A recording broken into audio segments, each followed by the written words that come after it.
Dozens of people who were living in dilapidated RVs near Gardena are now off the street and in transitional housing. As we've been following now for weeks, more than 500 RVs are part of the massive encampment. The van had been sitting behind a body shop for 4 months before anyone noticed it was gone. A 1992 model, no plates, one door that wouldn't open from the outside, and an interior that smelled like standing water. A mother and her 2 kids moved into it anyway. Not because it was good, because the shelter waitlist was 6 weeks long, and winter wasn't going to wait 6 weeks. Within 2 months, that same rusted shell had a bed, a working light, insulated walls, and a lock on the door that actually caught. This is how that happened. That has come in many ways to symbolize the Bay Area's growing housing crisis. This crisis only worsened through the pandemic. RV after RV, car after car, parked here because people have nowhere else to go. Families living in vehicles are one of the fastest growing, least visible parts of homelessness in America right now. Federal data puts the unsheltered homeless population somewhere north of 200,000 people. And researchers estimate that something like a quarter of them are living in cars, vans, and RVs, rather than tents or the street. In cities like Los Angeles, vehicle dwellers now make up close to 40% of the entire homeless population. Most of them are never counted in the way you'd expect, because a parked van at 2 a.m. doesn't look like a crisis. It looks like a parked van. Getting the engine running came first, and it came cheap. The van's battery was dead, corroded almost solid, and a replacement from a junkyard cost less than a tank of gas. The starter turned over on the second try. A used serpentine belt, a fresh set of spark plugs, and an oil change bought with money from a single day of scrap metal hauling got the engine to a place where it would reliably start in freezing weather, which matters more than almost anything else when the engine is also, some nights, the only heater in the building. Windows came next, and this step did double duty. Reflectix, the same bubble foil insulation sold for wrapping water heaters, gets cut to the shape of every window and wedged into place. It blocks heat loss in winter, blocks heat gain in summer, and blocks the view in from outside in every season, which turns out to matter just as much as the temperature. A parked van with visible people inside draws attention. A parked van with silver panels in the windows just looks like a contractor's work vehicle. Rigid foam board went into the wall panels behind that, cut to fit the van's ribs, held in place with basic spray adhesive. No tools beyond a box cutter and a tape measure required. Power turned out to be the hardest problem. Harder than the insulation, harder than the engine. Running a phone charger or a light off the van's starting battery risks killing the one battery you need to actually drive away in the morning. So a second battery, a deep cycle marine battery bought second-hand, got wired in through an isolator that keeps the 2 systems separate. A small solar panel, the kind sold for RVs, sat on the roof and trickle-charged that second battery during the day. It wasn't much. Enough for a string of LED lights, enough to charge 2 phones overnight, enough to run a 12-volt cooler that kept milk from spoiling in July. Not enough for much else. And that was fine, because everything after this point got built around that limit instead of fighting it. Sleep came off the floor entirely. A platform built from scrap plywood and cinder blocks for legs raised the bed high enough that the space underneath became storage. A plastic bin for school clothes, a bin for canned food, a bin for the paperwork that proves who you are when a shelter or a school or a caseworker asks for it. That paperwork bin mattered more than almost anything physical in the van. Losing a birth certificate or a social security card while living out of a vehicle can cost weeks getting replacements. Weeks a family living day to day usually doesn't have. Water and Hygiene ran on a schedule instead of a system. 5-gallon jugs filled at a gas station or a park spigot covered drinking and cooking. A gym membership, the cheapest tier at a national chain with locations in most cities, covered showers, and it covered something else too, an address-free way to look presentable enough for school drop-off and job interviews. A lot of van-dwelling families treat that gym card less like a fitness expense and more like a piece of infrastructure. Because looking clean is often the difference between being treated like a person and being treated like a problem. A bathroom question doesn't go away just because there's no bathroom. A portable cassette toilet, a small sealed unit meant for boats and RVs, sat behind a curtain rigged from a shower rod wedged between the van's walls. It's not glamorous. It solved a real problem that otherwise meant driving to a gas station at 3 a.m. with 2 sleeping kids in the back every single night, for as long as the situation lasted. Cooking happened without a stove for the first few weeks, which meant a lot of gas station sandwiches and cereal eaten dry out of the box. That changed once a single-burner butane camp stove showed up, bought second-hand for $11, used only with the sliding door cracked open for ventilation, and never, under any circumstances, run while anyone was asleep.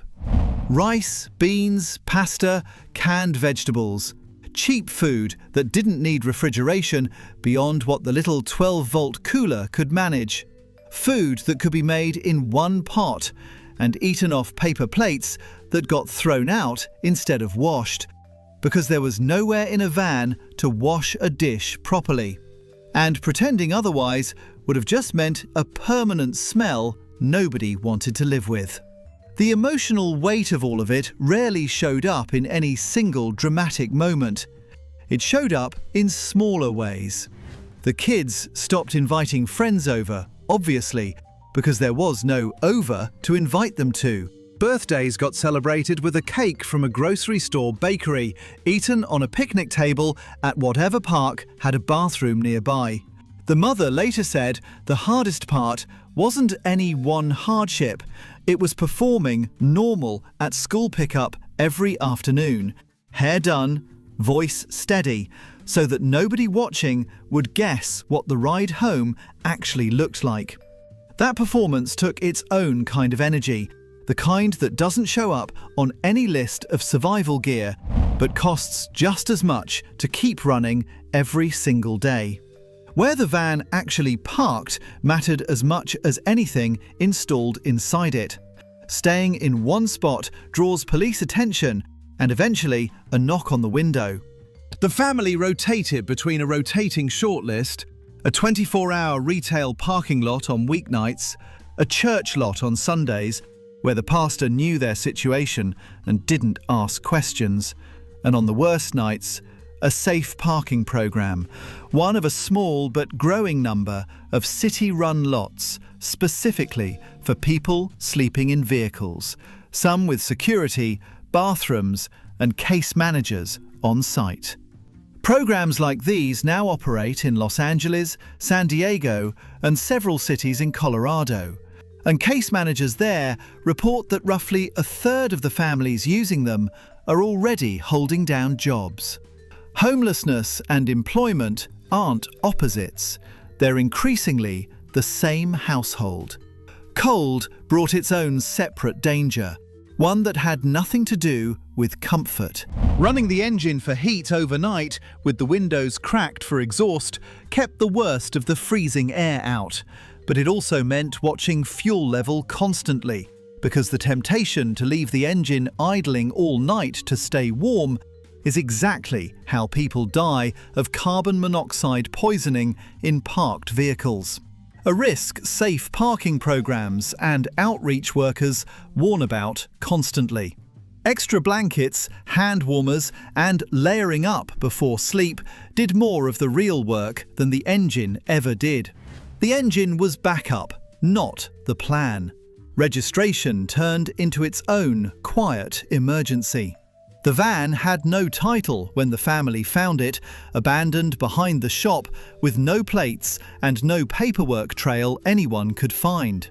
A local legal aid clinic, the kind that exists specifically to help people in exactly this bind, walked the mother through an abandoned vehicle claim process that took most of 2 months, but eventually produced a bonded title in her name. Without that piece of paper, the van was one tow away from being gone permanently, along with everything and everyone living inside it. A single unpaid parking ticket can escalate to a boot, then a tow, then an impound fee that costs more than the van is worth, which is exactly how some van-dwelling families lose their home over a $50 citation nobody had the spare cash to pay on time. School stayed constant through all of it, and that wasn't an accident. Federal law, the McKinney-Vento Homeless Assistance Act, requires public schools to keep enrolling and transporting kids who lose stable housing, address or not, so their education keeps running without interruption. A caseworker at the kids' school helped arrange a bus stop near whichever lot the family was parked at that week. Homework got done under the dome light after dark. Grades didn't have to collapse just because the address on file changed to a parking lot behind a Walmart. Money never stopped being the center of every decision in the van, even the small ones. The mother worked 2 part-time jobs, a few morning shifts stocking shelves, and afternoon hours cleaning offices, both found through a temp agency that didn't ask for a permanent address, only a working phone number.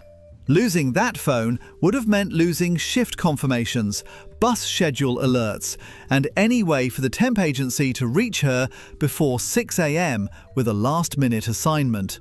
In a very real sense, the $80 solar panel on the roof wasn't a comfort item, it was payroll infrastructure. Safety shaped almost every other choice too. The kids never slept alone in the van while their mother worked a night shift. A neighbor from the same safe parking lot, a retired trucker, also living out of his vehicle, watched them instead. An arrangement built entirely on trust between people with nothing in writing between them. The door locks got upgraded early. Cheap slide bolts added inside both sliding doors because a factory door lock on a 30-year-old van can be popped with a screwdriver in about 4 seconds. And everyone in that lot knew it. None of this held together without other people. A pastor who looked the other way about lot rules. A mechanic who charged for parts and waived his labour. He'd done it before. Turned out half the shop's regulars knew a family in a van somewhere in town, and most of them didn't talk about it much. Strangers online who, in similar documented cases, have raised tens of thousands of dollars for families in exactly this situation within days of their story getting shared. A single mother named Elba Rios, living out of a minivan in central Florida with her 5 kids earlier this year, told a local news station that the hardest part wasn't the van itself. It was the loop. No job without childcare, no childcare without money, no money without a job. Every family in this situation is fighting some version of that same loop, and almost none of them are fighting it alone, even when it looks that way from outside a fogged-up window at midnight. By spring, the van that had sat behind a body shop with a dead battery and no plates was still, technically, homeless housing. It still had no address. It still had no mailbox. But it had a working lock, A bed off the floor, lights that turned on, a spot near a school bus stop, and 2 kids who hadn't missed more than a handful of school days all winter. That's not the ending a lot of people picture when they hear the word homeless. There's no dramatic rescue in it, no single stranger who fixes everything. Just a slow accumulation of small, cheap, deliberate fixes, stacked one on top of the other, until a rusted shell became something a family could survive a winter inside. The people counted in that quarter of unsheltered Americans living in vehicles aren't waiting for someone else to solve it. Most of them are already solving it, piece by piece, with a battery here and a bolt lock there. Mostly out of sight, mostly at night, mostly in a parking lot you drove past today without noticing. Sometimes the whole difference between a crisis and a Tuesday is a door that locks from the inside.